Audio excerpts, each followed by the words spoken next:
Bismillahirrahmanirrahim. Assalamualaikum warahmatullahi wabarakatuh. Innal hamdalillah nahmaduhu wa nasta'inuhu wa nastaghfiruh wa na'udzu billahi min shururi anfusina wa min sayyiati a'malina. Man yahdihillahu fala mudilla lahu wa man yudlil fala hadiya lahu. Asyhadu an la ilaha illallah wahdahu la syarika lahu wa asyhadu anna Muhammadan 'abduhu wa rasuluh. Allahumma salli wa sallim ala nabiyyina Muhammadin wa ala alihi wa ashabihi wa man tamassaka bi sunnatihi ila yaumiddini amma ba'd. Kaifa halukum ayyuhat tullab wa talibat, a'azzani Allah wa iyyakum. Bagaimana kabar antum semua, siswa-siswi yang semoga dimuliakan oleh Allah Subhanahu wa taala. Semoga antum semua dalam keadaan sehat wal afiat. Baik, pada hari ini ya, hari Jumat yang insya Allah diberkahi oleh Allah Ta'ala, bertepatan dengan tanggal 15 bulan Januari 2021, kita masih diberi kesempatan untuk melanjutkan materi kita ya.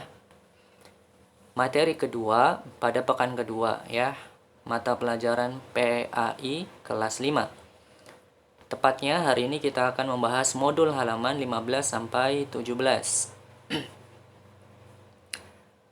Dan kita akan membahas pada hadis arba'in nomor 3 ya, hadis arba'in yang ketiga, yaitu tentang rukun Islam.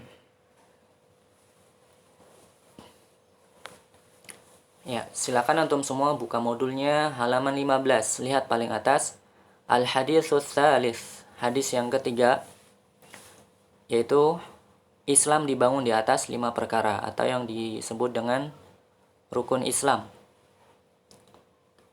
Ya, Ustadz akan bacakan dulu lafaz hadisnya ya. Antum semua perhatikan ya. Panjang pendeknya dan harokatnya mohon untuk diperhatikan. Siap ya.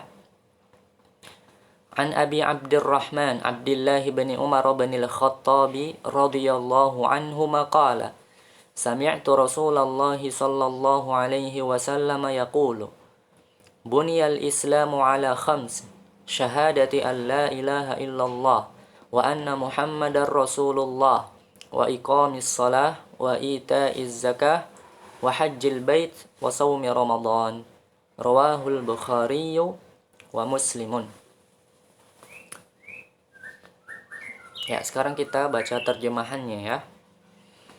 Terjemah hadis dari Abu Abdurrahman Abdullah bin Umar bin Al-Khattab radhiyallahu anhuma ya.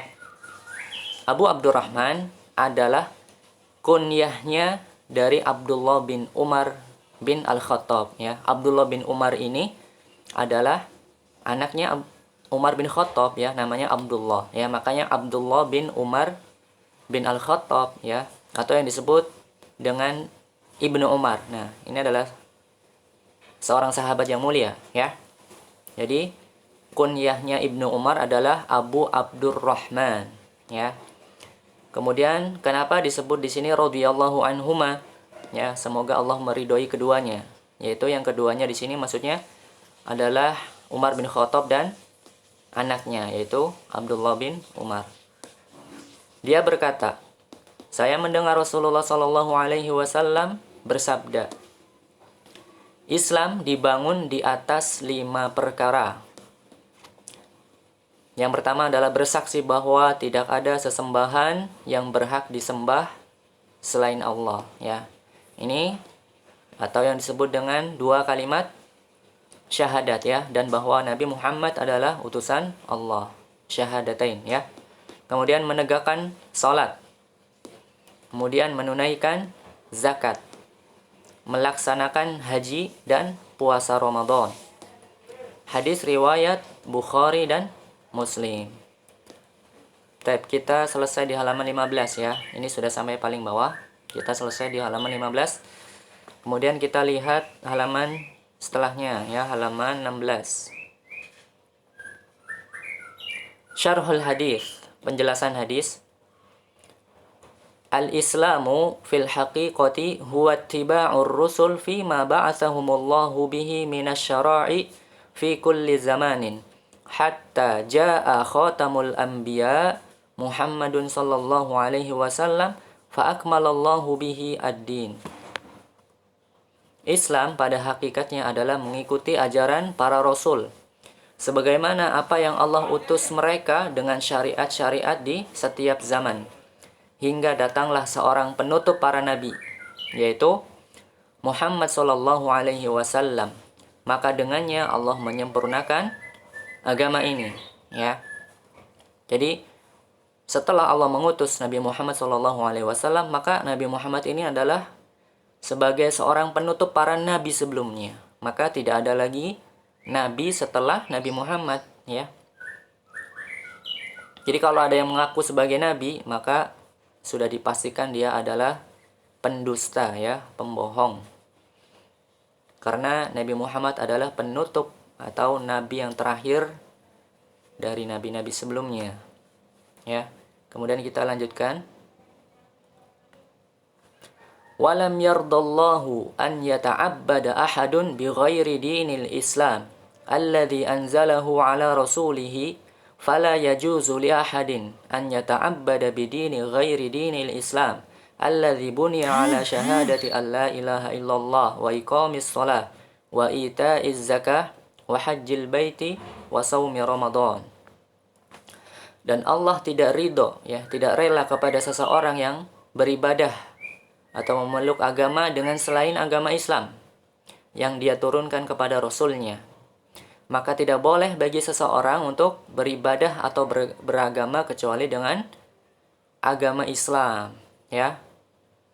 Hanyalah agama Islam yang diterima oleh Allah Subhanahu wa taala. Innad dina indallahil Islam, ya, sesungguhnya agama yang diridhoi oleh Allah Subhanahu wa taala hanyalah agama Islam, ya.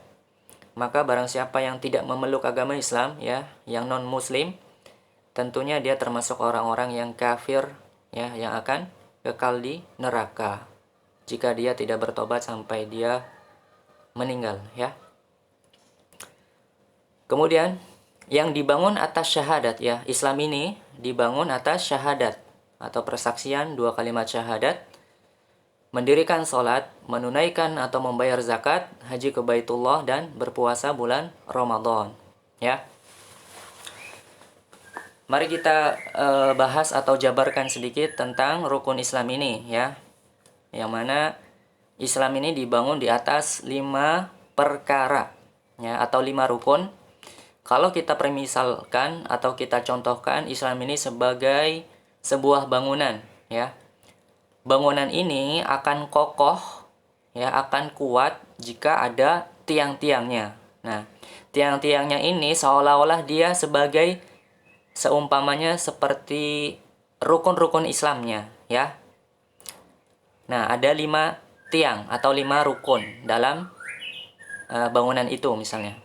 Disebutkan rukun yang pertama ini, ya, rukun Islam yang pertama adalah syahadat. Maka syahadat inilah tiang yang paling penting, ya, tiang yang paling utama di antara 4 tiang yang lainnya, ya. Makanya syahadat disebut sebagai rukun yang pertama, ya. Ibarat bangunannya dia adalah tiang utamanya. Maka kalau tiang utamanya ini rapuh atau roboh, maka bisa dipastikan tiang yang lain akan ikut roboh, maka bangunan itu akan roboh, ya. Sebagaimana Islam itu roboh juga, ya. Seseorang bisa keluar dari Islam itu jika syahadatnya, ya, tidak sesuai dengan apa yang dimaksud oleh Allah dan Rasulnya, ya. Maka selayaknya dan seharusnya kita sebagai muslim harus menguatkan rukun-rukun ini, ya, menguatkan tiang-tiang ini sebagaimana tadi yang Ustadz permisalkan tadi, ya, sampai kita bertemu dengan Allah Subhanahu wa taala di akhirat nanti, ya. Seharusnya kita harus menguatkan tiang-tiang itu, ya, supaya kokoh dan selamat, ya. Dan juga kita harus sungguh-sungguh, ya, dalam mengiringi ibadah-ibadah yang lain, ya. Seumpama bangunan tadi ibarat rukun Islam, ya. Kita tembel bangunan-bangunan itu, kita hiasi bangunan-bangunan itu, kita kokohkan lagi bangunan itu dengan amalan-amalan yang lainnya, amalan-amalan soleh lainnya, amalan-amalan sunnah lainnya, supaya ketika kita nanti di akhirat ya membawa rukun Islam ini dengan kokoh, dengan kuat ya, disertai dengan amalan-amalan sunnah ya. Semoga kita termasuk dari orang-orang yang menunaikan rukun-rukun Islam ini dengan kokoh ya, dengan kuat, sehingga kita benar-benar sebagai seorang muslim yang benar ya. Kemudian kita selesai di halaman 16 ini ya. Kita lanjutkan di halaman 17 sekarang. Fawaidul hadis, faidah hadis. Yang pertama, al-haditsu fihi bayanu arkanil Islam allati yakunul abdu biha musliman.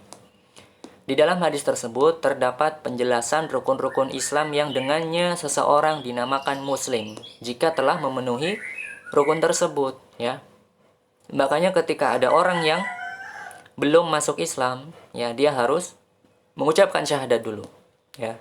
Itu rukun yang pertama ya kan. Setelah dia bersyahadat maka mengerjakan sholat ya, mendirikan sholat, membayar zakat, berpuasa di bulan Ramadan, dan pergi haji ke Baitullah jika dia mampu.